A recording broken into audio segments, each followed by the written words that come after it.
This is the Practice of Therapy podcast with Gordon Brewer, helping you to navigate your private practice journey.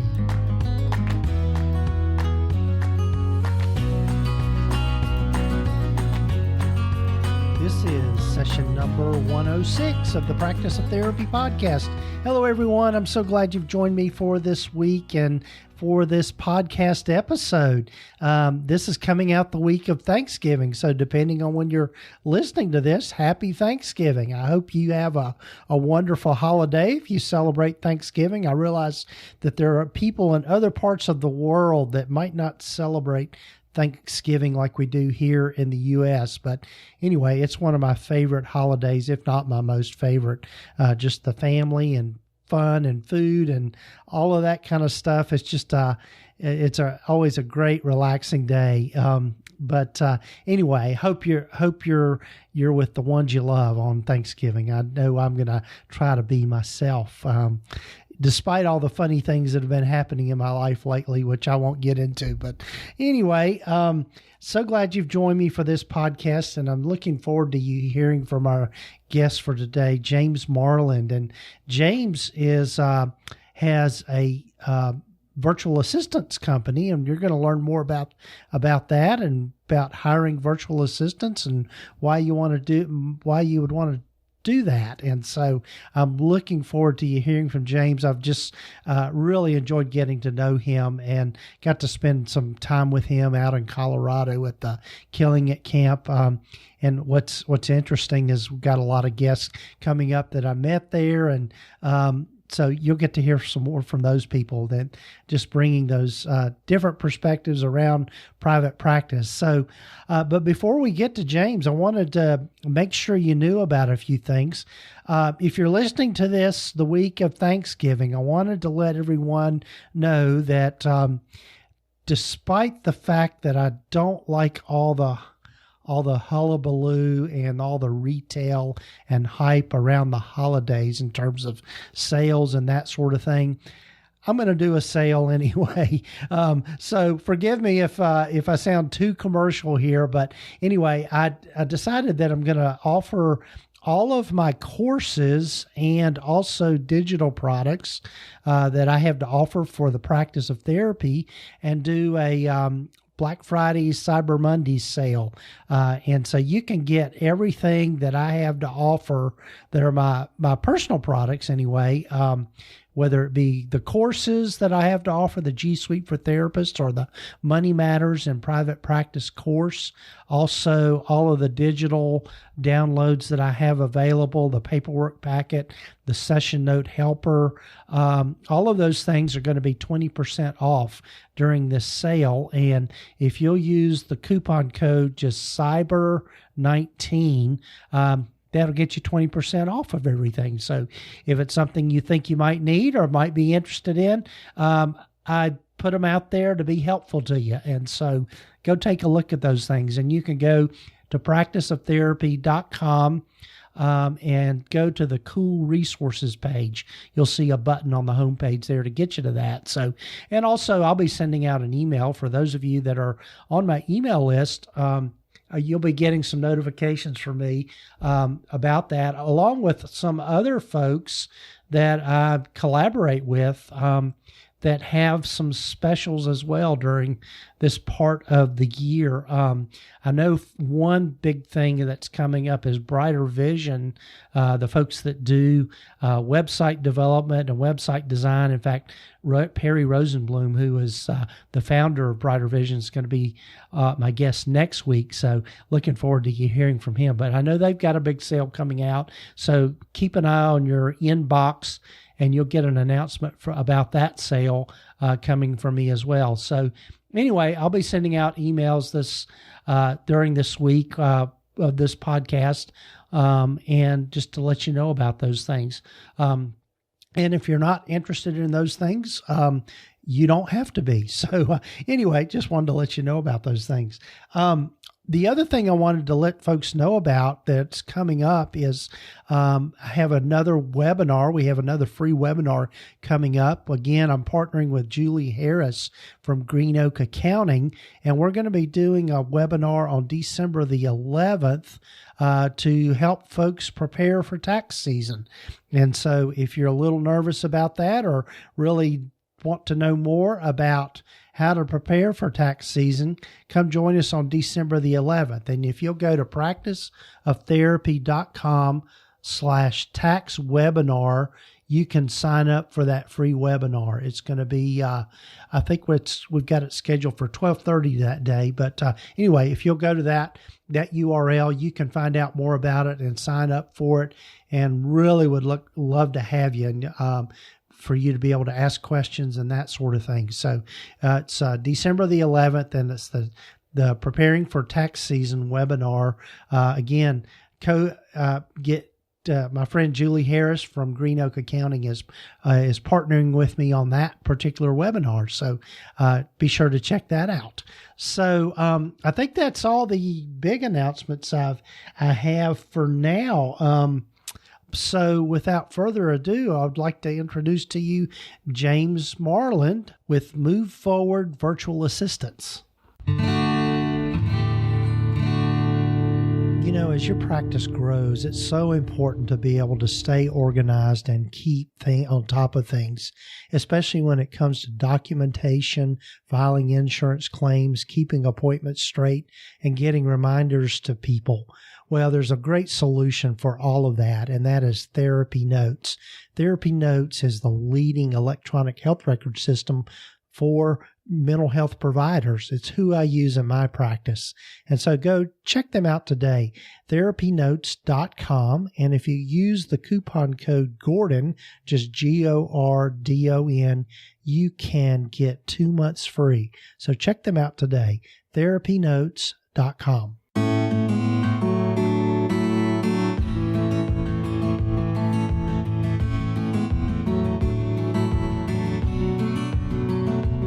Well, hello, everyone, and welcome again to the Practice of Therapy podcast. And I'm so thrilled to have James Marland with me on the podcast. And James and I met last month up in Colorado at the Killing It Camp conference. And it was just so great to get to know James and what he's doing with helping therapists get virtual assistants. So welcome, James. Thanks, Gordon. Yeah, glad to have you here. And so we've got lots of great, interesting stuff to talk about. One of the things that I usually one of the places when I'm doing consulting with therapists, one of the things that's usually one of the first things that comes up, and just thinking about being able to be more efficient in their practices and really, for lack of a better way of putting it, really leveling up to the next level, is to hire someone to help with phone calls, to help with scheduling and all of those sorts of things. Because as you get busy, doing all of those things takes up a lot of time, and it's not necessarily a good return on your time investment. So I was just so thrilled to find out about James and their company. He works in conjunction with Allison Pigeon, who's been on the podcast before. And so, James, tell folks, as I usually start with most people, tell folks a little bit about your journey and how you've landed where you are and doing what you're doing. Boy. Mm-hmm. So my journey is not a straight path. I think most people, they start going to college and they think they're going to do one thing, and then they either find out they don't enjoy it or life takes a turn. So my journey is not a straight path to move forward, but I think I'm in the right place. Things did work out. So I did start out in my early career wanting to help people through being a youth minister. So I went to school and did some of those studies. I got a master's degree in ministry. Thought I might lead a nonprofit organization, worked on some mentoring projects with my church, and some went well and some didn't, but it never really turned into a business. So all through that time, I started working at one of my wife's friends' worked at a mental health hospital, and she said, "You like working with kids? Why don't you get a job working at the shelter?" And so I started out at a shelter, did some direct care work, moved up to family-based for over 2.5 years, 2 years. Took a break from the family-based work, and then came back and worked another 11 years at the mental health practice, doing case management, crisis intervention. And I finally ended up managing a program called Triage, which was assisted psychiatric evaluations. Mm-hmm. So I did a lot of coordination and management, people management, to get there. And then life took a turn, mm-hmm. where after working 16 years at this large mental health organization, they were purchased by another large hospital system. Mm-hmm. And my ministry background didn't quite fit in their system. Mm-hmm. So after 16 years of working with there, the whole program was that I was running was eliminated, and mm-hmm. so I was without a position. Mm-hmm. So I started networking, which is I probably should have been networking before then, and started networking and started trying to help other people find jobs, and was posting, hey, this person is looking for a job, and I know them because they are, I'm in the same group with them. We're in a cohort. And that's where Allison saw my post. I had worked with Allison previously in one of my other positions as a case manager. And she said, "You know what? I need a manager. And why don't you come run my virtual assistant company?" So that's that's a short version of my long, windy road. All right. The network was, the network is, and I'll talk about this a little bit, but the network is your best place for finding great virtual assistants. Right. Yeah. So that brings up the question, of course, is when somebody is thinking about starting to get someone to help them with the administrative mm-hmm. side of their practice, particularly like, I guess the number is, I know you and I spent a lot of time talking about this at the conference in Colorado, but how do people usually begin to think about using a virtual assistant? When's the right time? Well, I think mm-hmm. But I think the first thing you want to know is why do you want to invest in a virtual assistant? Because it is an investment. Like it's a trade-off, because you're trading time and money, and hopefully you're going to get something out of it. So I like to tell people, what are the specific tasks a VA could do for you that's going to contribute to your goals? Like, I suppose the first step is know what you want to do in your business, mm-hmm. And in your personal life maybe, and then write those down, and then figure out, well, how can I use a VA to help me with these tasks? And that leads to one of your first things when looking for a virtual assistant is to write out a job description. Like, a job description is your first filter. Once you know what you want them to do, write down a perfect description of who that person would be. Right. Yeah, I know. You're exactly right. I think the first place to start with anything we do is understanding why you want to do it, and mm-hmm. and what you're, what do you want to accomplish by doing that. One of the things that I hear from people that might just kind of have them hold back on thinking about getting a virtual assistant is that they're afraid, that if I hire somebody, they're not going to do it like I want them to do it. And they're not going to be as good as I am on the phone, kind of thing. Right. So, how do you help people kind of alleviate that fear in a way? Sure. Most therapists did not. So the tasks we're talking about are administrative tasks, and most therapists I've talked to and psychologists, they didn't get into they didn't go to school for 6, 8, 10 years to answer the phone, schedule appointments, check calendars, and mm-hmm. fight with insurance companies. So a VA frees up the manager to it gives them time to do the things that they really love to do. And secondly, to that, it's manager economics. Has anybody ever said that phrase on this podcast before? Manager economics. That's a new one. So I came into contact with this when I listened to this podcast called Manager Tools. There are hundreds of podcasts in, and there's I'll share a link with you. It's a 4-minute video on manager economics. He called it Manager Economics 101. And basically that is, if two people can do a task, a boss and a direct, and the quality is pretty much the same, always have the lower cost employee do the task. It's, so when you're thinking about, how much of it cost or what you're going to invest, or, it's not going to be quite the same quality. I do tell people at first, it probably won't be the same quality because the business, the second level questions. For example, can somebody make it to the appointment? Yes, great, schedule them.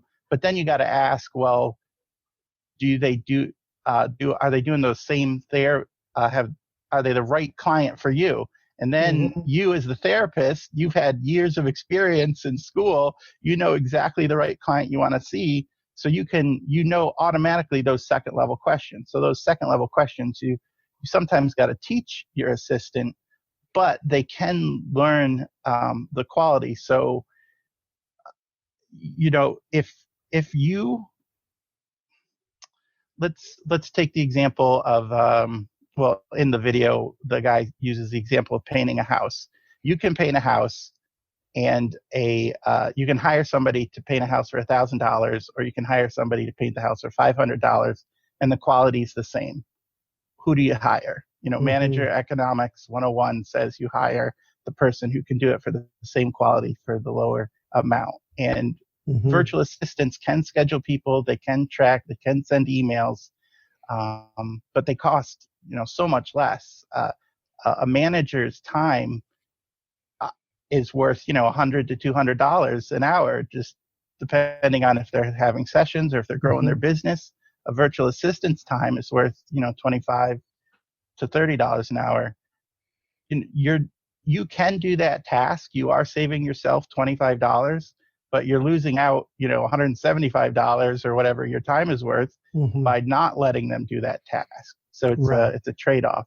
Right. It's really a good return on investment of your time. And one of the things that people have heard me talk about before on the podcast is, when your practice is growing, your best use of time is, as we call it, butt in chair. With BIC, butt in chair. Is with clients, in front of clients, because that's what you get paid for. But if you're spending a big chunk of your time,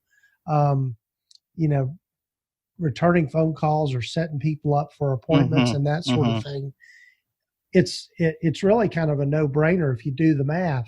If I'm getting $100 per session, right, and I'm not in that session, but if I paid somebody $30 an hour to answer the phone for me, I still am going to net, let's see, do the math here, $80 or $70 by thereabouts. Yes. Yeah, $70.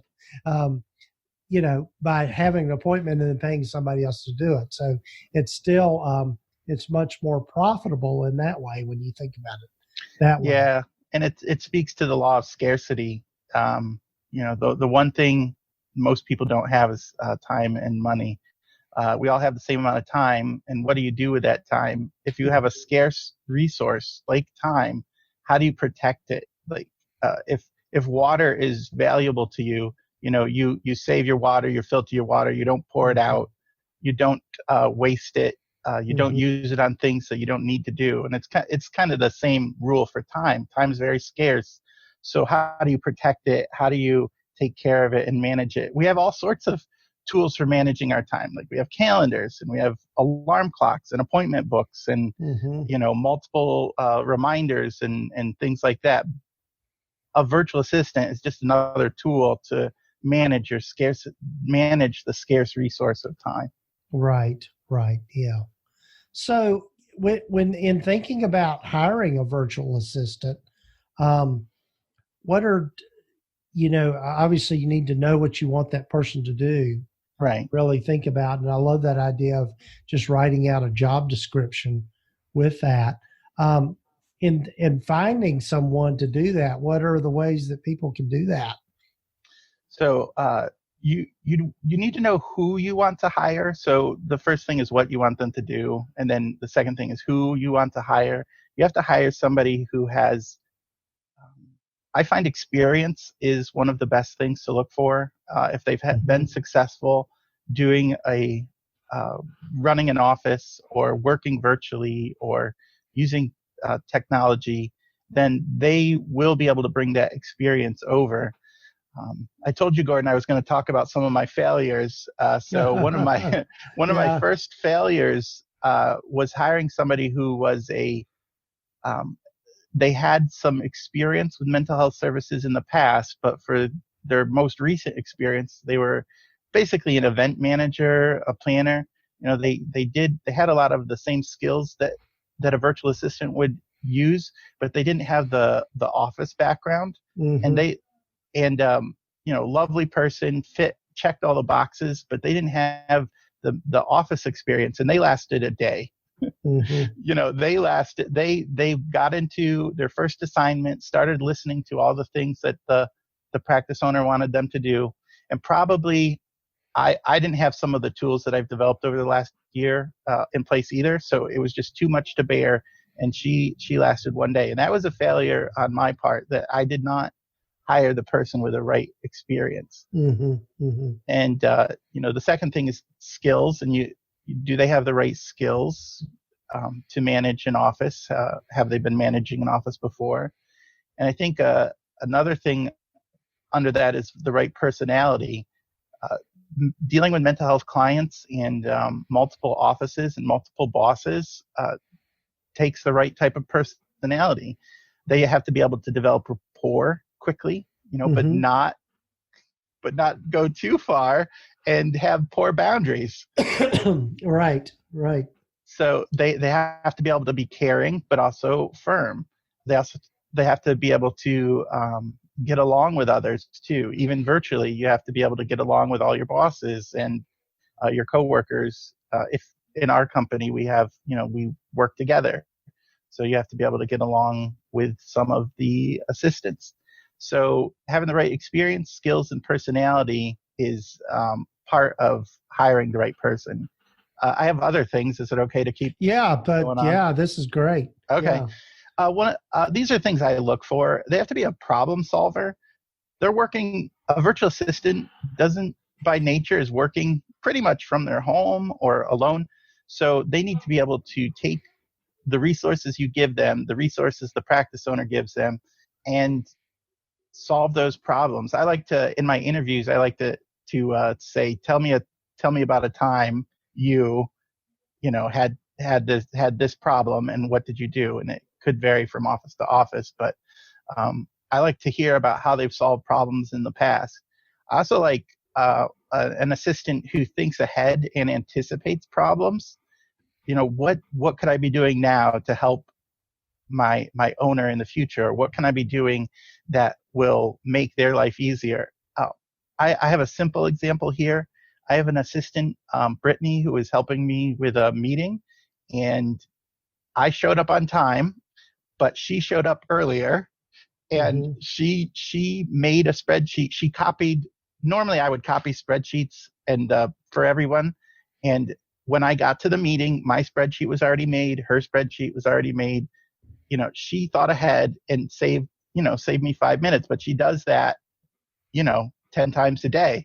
So she's anticipating the problems and thinking through what the needs might be.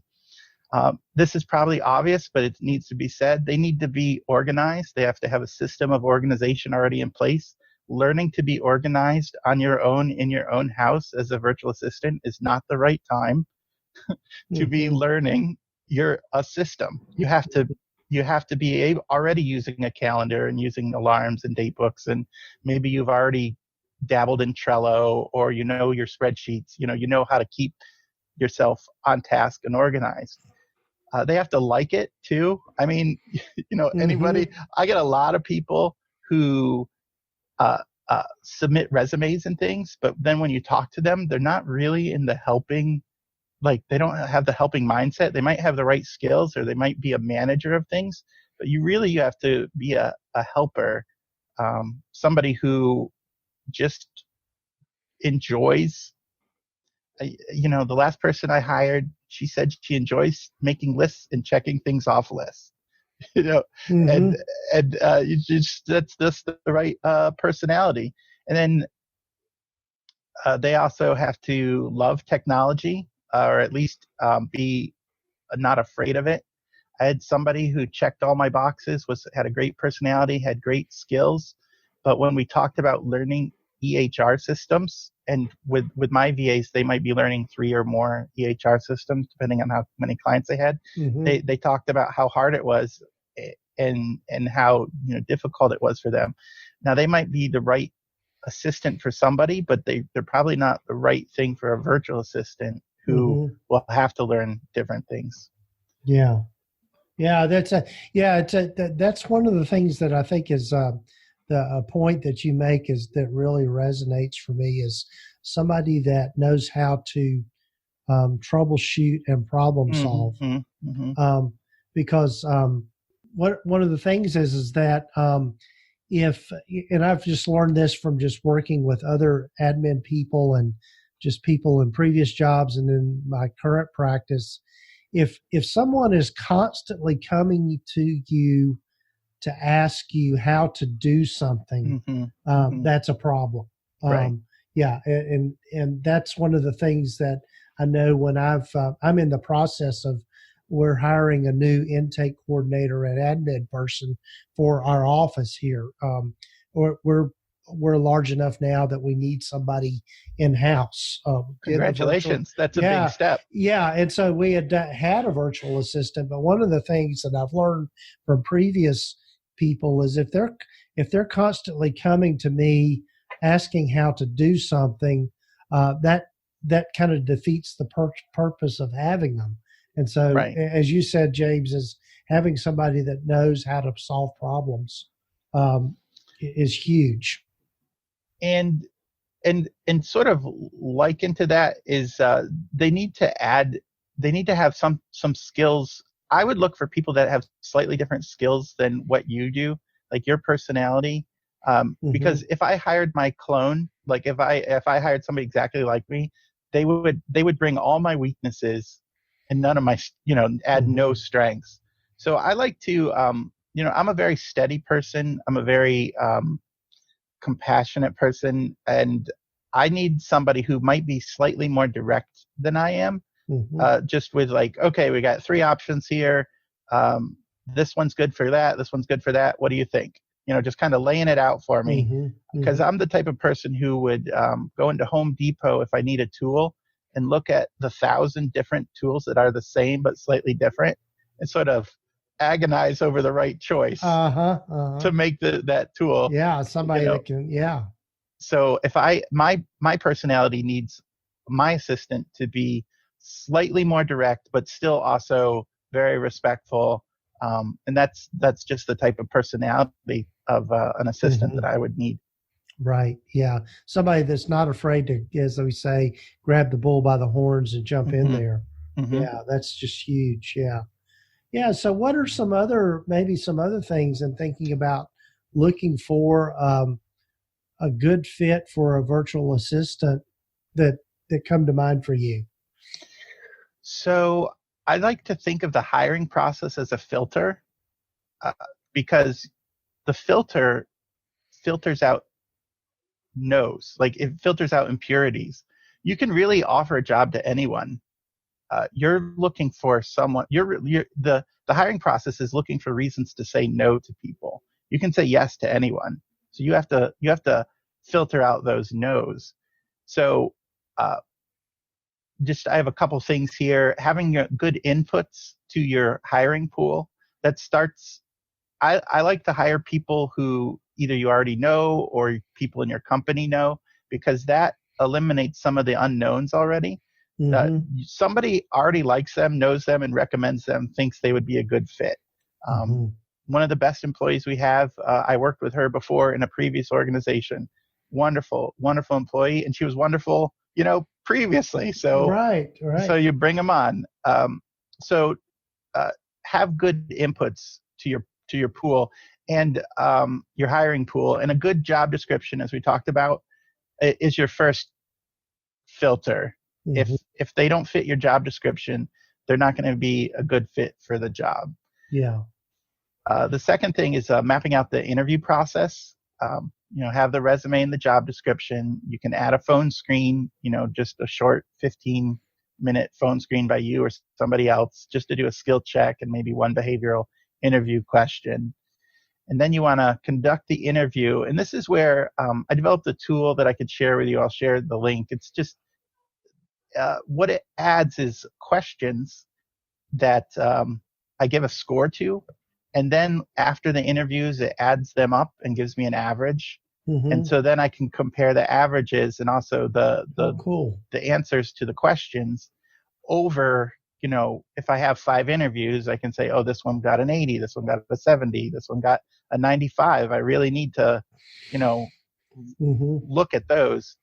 Also over time, I can see that my average is slightly higher than other people's interview average. So I have another VA that asks some of the same questions. They ask the same questions, so we can compare apples to apples. And they if their 80 is different than my 80, but we can compare the score. So I like to use an interview system that has the same question each time, and then I can track them over time. Right.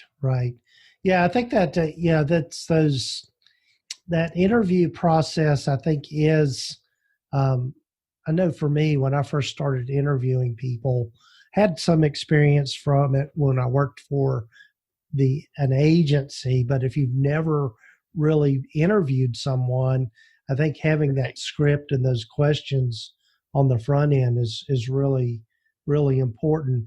You want to talk maybe a little bit, James, about what process a person might want to go through in creating a job description, and just thinking about, one of the things that I think, I'll say this as kind of a side note. I think one of the things that is really important when you think about handing off some of your administrative functions is to really spend some time writing down kind of the step-by-steps of what you do for something in particular. So I know when I was thinking about bringing on new therapists into my practice, I remember the last time that the first time I did it, I sat down and I think I thought about, just kind of brainstormed all the things I needed for them to know about on an administrative side. But I also found that was helpful with when hiring an assistant, is just being able to say, okay, this is the list of things I need for them to do. And that maybe I'm kind of answering your question for you, but anyway, so any other techniques that you can think of around that? Well, and I think adding the list of techniques, probably the how often they're going to be doing these type of things. So if scheduling is your primary thing, then you'd put 75% scheduling, 20% insurance, 5% other, and then some sort of quality standard. They'd be able to schedule, answer calls in this amount of time, schedule this many people. Like, we're looking for somebody who has these personality characteristics, like able to juggle, multitask. That's like, it's almost a given for a virtual assistant. They need to be able to multitask and have technologies, just be able to be familiar with the technology. You did kind of answer the question.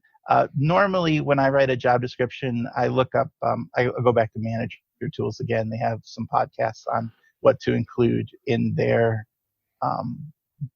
what to include in a new job description. Yeah. Yeah. And it's, I think the other thing too is, something that's been helpful for me is that there were a lot of tasks that I handed off to our administrative person, and there were just things that I knew how to do, just kind of in autopilot on the computer and stuff.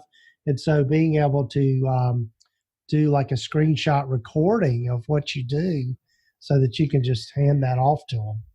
Yes, and I've developed a tool that can help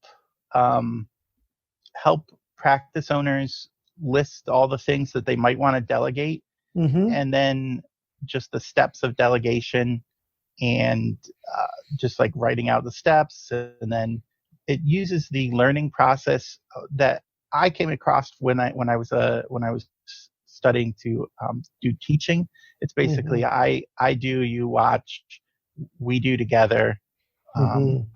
You do, I watch, and then I added a fourth category, which is you do and I verify. Because you don't want to just hand off things and never check on them again, but you need to be able to verify that they have been done. Right. Yeah, that's always again. That's something that I've learned the hard way about, is not doing the follow up with people sometimes in terms of making sure that they're actually getting the job done. Yeah. So, James, I want to be mindful of your time, and I know as you've already let me know in our correspondence about this, there's so much that we can talk about here that I doubt we're going to be able to fit it all into one particular episode. But tell folks more about your company, Move Forward Virtual Assistants, and how folks can get in touch with you and ask questions and get that process started. Sure. Thanks, Gordon. You can always go to the webpage, moveforwardvirtualassistance.com. I'm sure Gordon will include a link in the show notes. Absolutely, yeah. I have a scheduling page there where you can just click it. I use Acuity scheduling, and it just looks at your calendar, looks at my calendar, and it finds the right time. So it's really a wonderful program. And you can set up a time to meet with me, or you can email me questions. Our company, we do this company fits with my personality, because I don't need to be the main person, but I love helping people win. I love to help people be successful, and just set themselves up for success.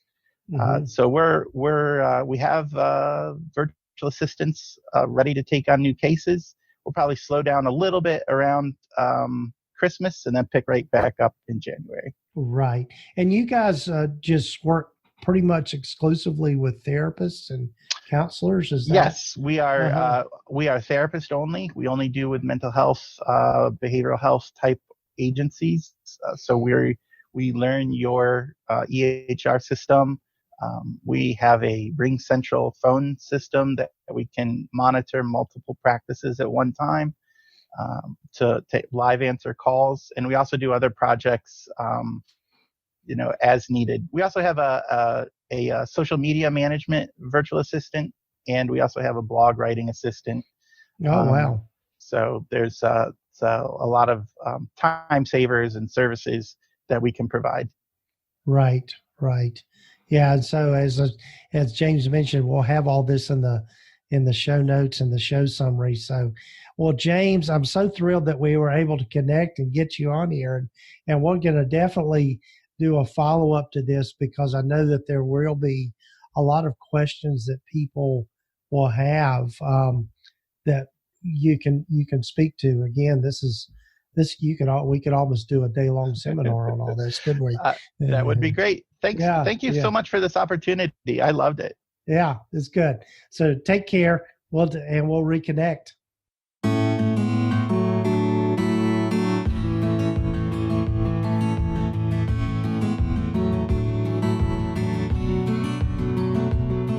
Well, everyone, I hope you enjoyed hearing from James and got some good ideas and food for thought around just using virtual assistants. I know my life is so much easier with my virtual assistant, Rachel, who does all the podcast editing and the show notes and all of that. So just a quick shout out to Rachel, who does all this stuff behind the scenes. And, I think one of the things that just stood out for me with this is that I think virtual assistants certainly can make your life much easier and be a really good, give you a really good return on your investment and being able to outsource things. So I just can't say enough about that. And as you heard James and I talk about that, it really is one of the first things that I suggest to people doing when they're really at that point where they're starting to get overwhelmed in their practices and really figuring out that they can't do it all. Hiring a virtual assistant is a great place to start. So again, hopefully this information has been helpful for you in this particular episode. Do want to remind you to check out our sponsors for today's podcast, Green Oak Accounting and Julie Harris and her team and all that they do to help people out in private practice. They are really financial experts and can help you with all the accounting and bookkeeping things for private practices. It's what they specialize in, and they know our industry and know our business here as private practice owners. So you can check them out at greenoakaccounting.com. And also be sure to check out TherapyNotes. If you'll go to TherapyNotes.com, they are the premier electronic health records providers for private practices. They're who I use in my practice. And go check them out, TherapyNotes.com. And if you'll use the coupon code Gordon, just GORDON, you can get 2 months of their services for free. And speaking of coupon codes, as I mentioned at the beginning of the podcast, we've got Thanksgiving and Black Friday and Cyber Monday and all that hullabaloo coming up. And so I'm going to drink the Kool-Aid and offer a sale as well. So you can go to practiceoftherapy.com. And if you'll go to the cool resources page, any of the products that I offer from the Practice of Therapy, so that would include all of the online courses and also any of the digital products such as the paperwork packets, session note helper, and the accounting templates and that sort of thing. For all of those, if you'll use the coupon code CYBER19, you can get 20% off of those things up until December 1st. I'm going to let it stay open until then. So be sure and check that out if you'll go to practiceoftherapy.com. Also, just wanted a quick reminder that we're going to be doing a webinar on December the 11th, and I'm partnering with Julie Harris from Green Oak Accounting to do that webinar, and we're going to be talking about taxes and preparing for tax season. So be sure to join us for that. It's a free webinar, and if you'll go to practiceoftherapy.com/tax webinar, you can reserve your seat and join us for that really informative webinar that we're doing and get you prepared and maybe help you feel more confident about taxes this year. So it's going to be here before we know it. So anyway, again, thanks for joining me for the podcast. I'm so glad you're with me on this journey. Be sure to subscribe to the podcast wherever you might be listening to it. And happy Thanksgiving. Hope you have a great Thanksgiving. Hope it's filled with a lot of love and laughter and joy and some great food. And don't overeat too much. I probably will. So I'm kind of calling it's called, as we say, the pot calling the kettle black. So it's just anyway, I digress. Have a great week, rest of your week or weekend, whenever you're listening to this. And take care, folks. And join us again at the Practice of Therapy podcast.